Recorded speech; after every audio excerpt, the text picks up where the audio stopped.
I thought Tech Alex was a very show. I really enjoyed it. It had everything which was appealing towards my target audience.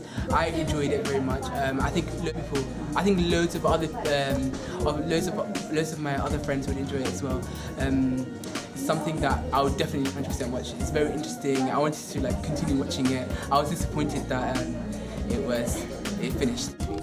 What I like about the documentary is it had a good opening music. The explanation of the technology used by the youth is really good. It's got the good points and the bad points, so it's balanced. That's what I really liked about it. What I liked about the documentary is that the message which came through is actually true, and it fits in with the 21st century. Everyone's always addicted to Facebook, to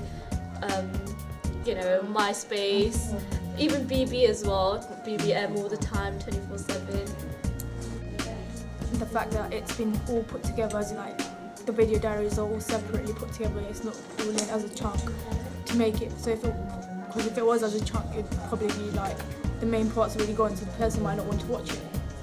I like the way it's been presented, as in you just don't have video diaries, you have different the audience's opinion to it. So how many pieces of technology each person uses.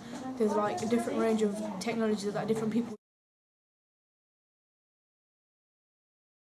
Throughout the documentary, the voiceover appeals to the youth as it seems like they are directly talking to the teenagers.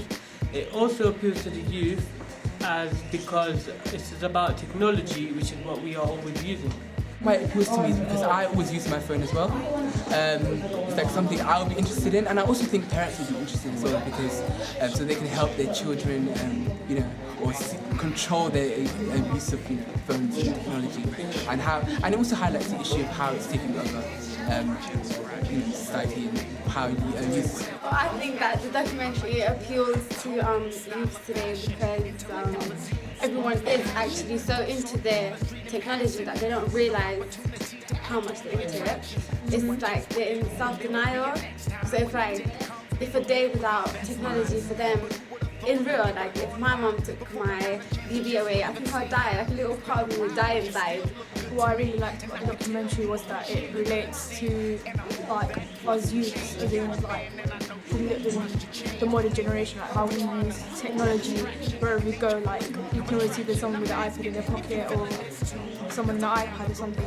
There's at least one piece of technology with someone as it is. Very dramatic quote on the magazine. It entices the reader in, and it makes me want to watch the documentary. So it's very good. I like the layout and I like the picture in which Amani is surrounded by all the latest technologies such as his Xbox, such as his PS3 and his phone and iPad or whatever. The double page spread was that it links in, it also links in with the radio advert and the documentary, because firstly the main thing was the title, it was a quote from the actual documentary, and how it was really attractive to look at. So it wasn't someone was flicking through a magazine or something. It would catch the eye, so they would probably flip back to it and try and read it and see what's on. Audience feedback from our rough cut suggested that the structure of our documentary wasn't right. Example, the interviews were too long, so we shortened a few clips.